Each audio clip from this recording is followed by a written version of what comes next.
We're back together with possibly the coolest sponsor we've ever had on Scary Mysteries, and that's Hunt a Killer. This murder mystery subscription box is one of the most unique games that I've ever played. So whether it's date night or game night, Hunt a Killer brings people together who have a love, just like us, to dig into murder mysteries. With each delivery, you'll sift through piles of documents, evidence, audio recordings, and case files. You'll eliminate suspects and identify murder weapons until you ultimately crack the case and catch the killer. I personally love taking a break from all my screen time by digging into a hands-on murder mystery box.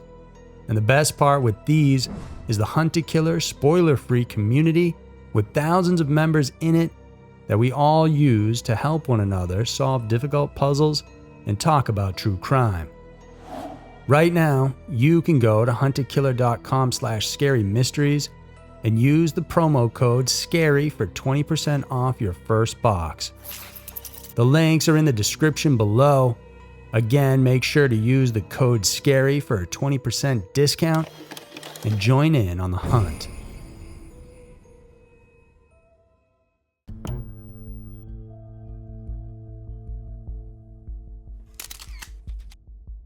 Five terrifying school bus abductions. Bus drivers are people placed in a position of absolute trust, as parents literally put the lives of their children in their hands each and every school day. Sad to say though, not all of them have the same kind of drive in life, as some stick strictly to their responsibilities in a good way, while others, well, they do horrible things. Here are 5 terrifying school bus abductions. Number 5. Ousseynou Sy. Born in France, Ousseynou Sy's family was originally from Senegal. At around the age of 30, he moved to Italy to become a citizen by marrying a woman from Lombardy, Italy. And the father of 2, had worked as a bus driver ever since he had come to the country in 2004.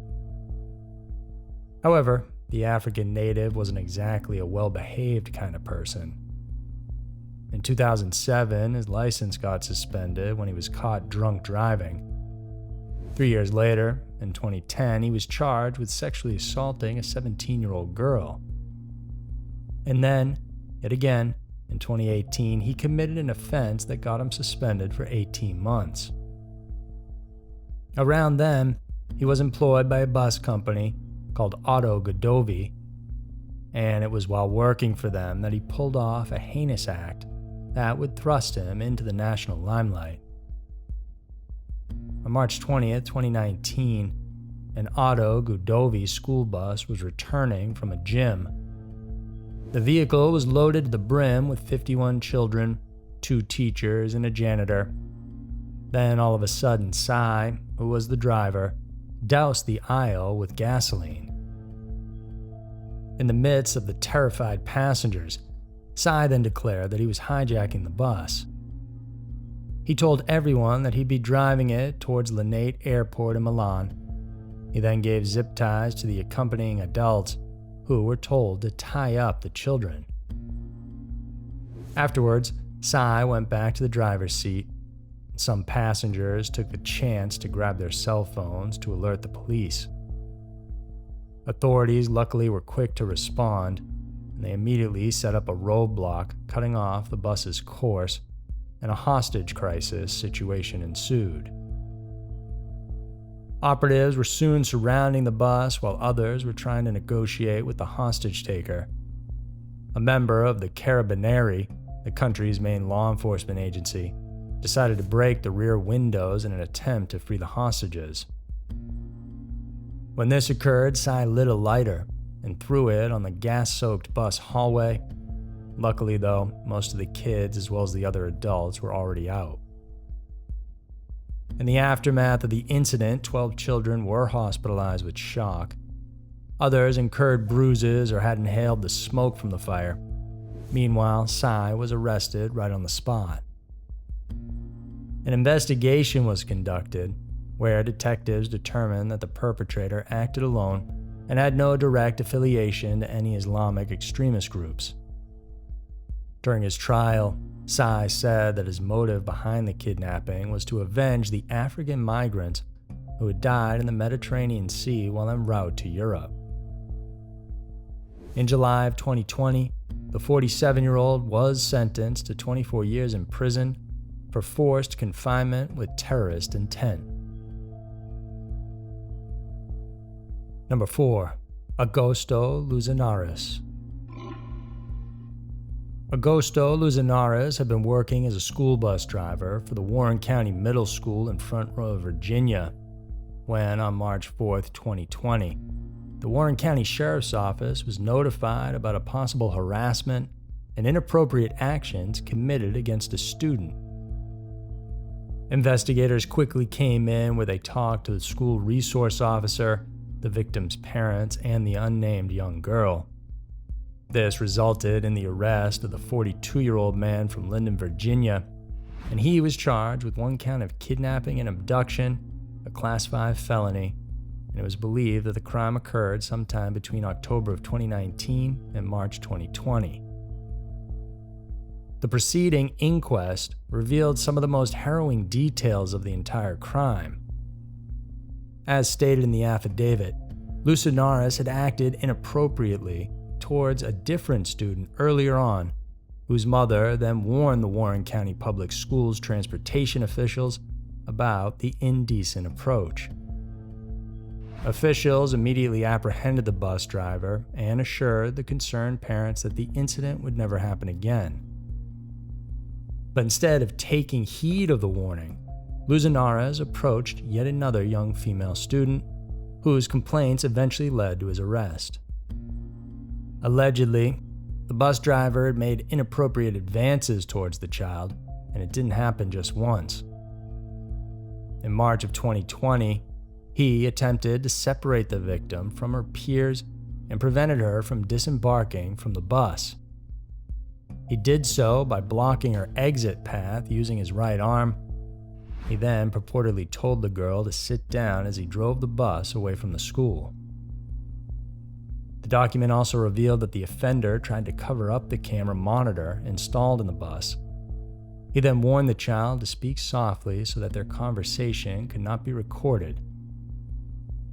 As the investigation was still ongoing, the police couldn't exactly divulge what took place after or where he brought the young girl. After his arrest, Luzinaris was made to appear in Warren County Juvenile and Domestic Relations Court, where he was granted a $3,000 bond on the condition that he remain at home under electronic surveillance. Number 3. David Nauss. One afternoon on October 20th, 2017, a man noticed a bus that seemed to be off its route. He didn't give it too much thought, but his curiosity remained. 3 days later, on October 23rd, the same bus was once again spotted in the area. Much to his bewilderment, he saw an old man and a young girl walking back to the same vehicle, and they were carrying a blanket and a bag of chips. The odd situation prompted the witness to follow the bus when it returned to the same spot the next day. He trailed behind as it left the parking lot, and it went straight to what was later revealed to be the young girl's home. The concerned citizen went on to knock on the house's door and asked the parents inside if the bus driver was family, and apparently he wasn't. Police were immediately notified about the incident, and an investigation was made which identified the driver as David Nauss. It was here that they also found the unnamed girl was only 14 years old and was clinically diagnosed to be developmentally delayed. Her intellect functioned at a level of around a 5 to 8-year-old. During an interrogation, 70-year-old David admitted to taking the girl to a secluded area several times for about 10 minutes a day before dropping her off at home. He said that he only did so because he wanted to calm her down, but he was fired right away from his job at the transportation company. During the subsequent trial conducted in the case, The accused said that he was just being helpful and talking to the girl about not yelling on the bus while there were still other students on board. Further inquiries revealed that the girl was in a special program at an East Hamilton school. Based on her schedule, she was supposed to arrive home before p.m., and her parents had actually noticed the disturbing drop-off delays in the days leading up to the arrest. Authorities tried to interview the young victim, but considering her intellectual capacity, they found it quite difficult to understand anything she said. To clear everyone's doubt, police confirmed that they found no evidence of actual physical or sexual abuse done to the innocent girl. In 2018, Nauss pleaded guilty to the abduction charges and was sentenced to 6 months of custody to be served in his home. Number 2. The Chowchilla Kidnapping. The Chowchilla Kidnapping is thought to be one of the largest kidnappings to ever happen on American soil. It all began on July 15, 1976, when school bus driver Frank Ray was transporting 26 kids from Dairyland Elementary School. The group's destination was the Chowchilla Fairgrounds swimming pool. While en route, a van suddenly appeared, blocking the road ahead of the bus. Ray instinctively hit the brakes to stop the vehicle, and at that point, 3 armed men forced their way on board. They were wearing nylon stockings over their face. One of the perpetrators held a gun to the driver, prompting him to get up. Then one of the men took over and drove the bus, while their third companion followed in the van. The convoy stopped in an area near the shallow branch of the Chowchilla River where another van was waiting. The children were herded up into the back of the 2 vans together with Ray. They were then made to travel for 11 hours. Some of the kids began throwing up from motion sickness, while most of them cried of hunger and discomfort as they were not provided any food or water. They were even denied bathroom breaks. It was early in the morning when they arrived at a Livermore, California quarry far from Chowchilla, and there the kidnappers forced their captives to climb down a ladder that led into a buried moving truck. There, they found a small amount of food and water and some mattresses inside. Determined to escape their captivity, Ray and the older boys devised a plan to stack the mattresses. This allowed some of them to reach the opening at the top of the truck. However, the entrance had been weighed down. The driver and some children labored for many hours to wedge the lid open using a piece of wood they found inside. They then dug their way through the dirt and out into the surface. 16 hours after they had been buried and locked inside the truck, the children from Chowchilla and their driver finally escaped. While all this commotion was taking place, the kidnappers apparently were fast asleep. They then woke up later on the night of July 16th, where much to their surprise, they saw the evening TV news reports talking about the victims who had freed themselves from captivity.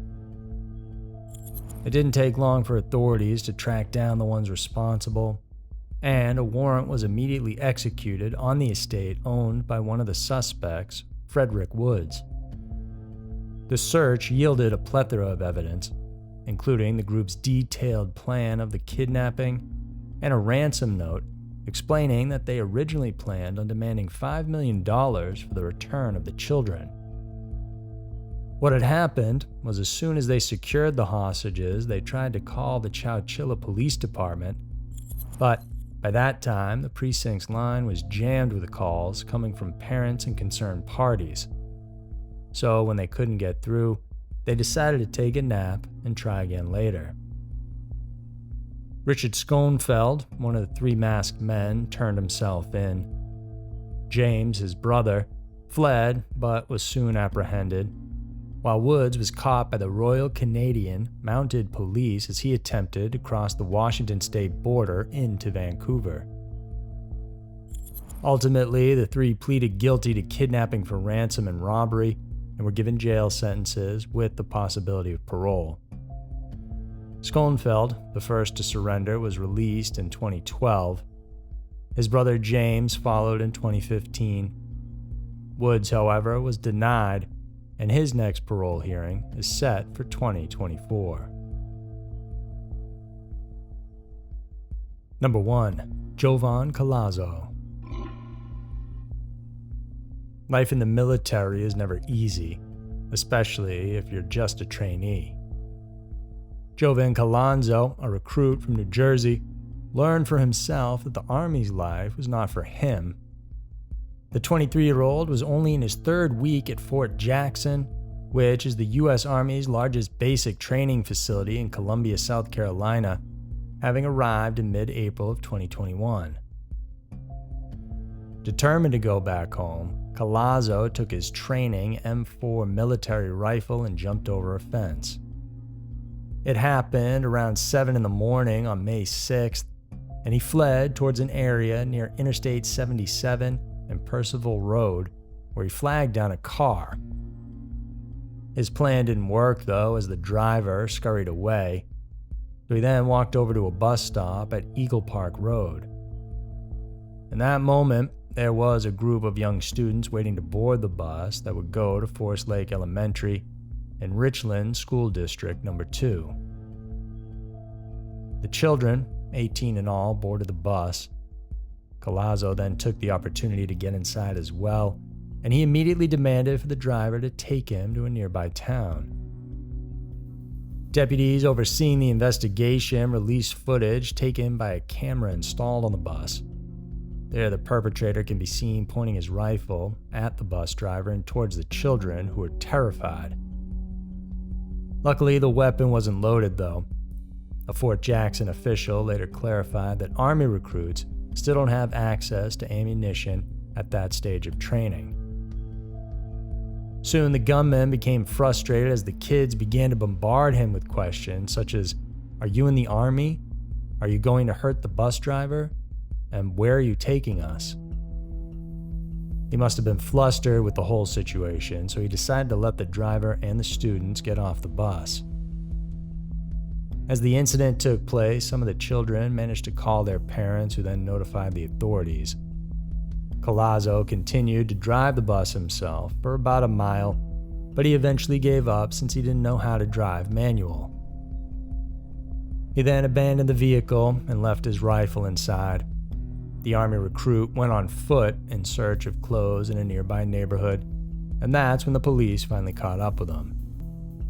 He was arrested without incident and was taken into custody at the Richland County Jail, where he awaits his trial on charges of kidnapping, among dozens of others not specified. So there were 5 terrifying school bus abductions. Situations such as these are surely nerve-wracking, and while they don't happen all the time, it's still worth pondering, what would you do if your bus was suddenly hijacked? If you guys like this video, then please subscribe to our channel and hit the notification bell.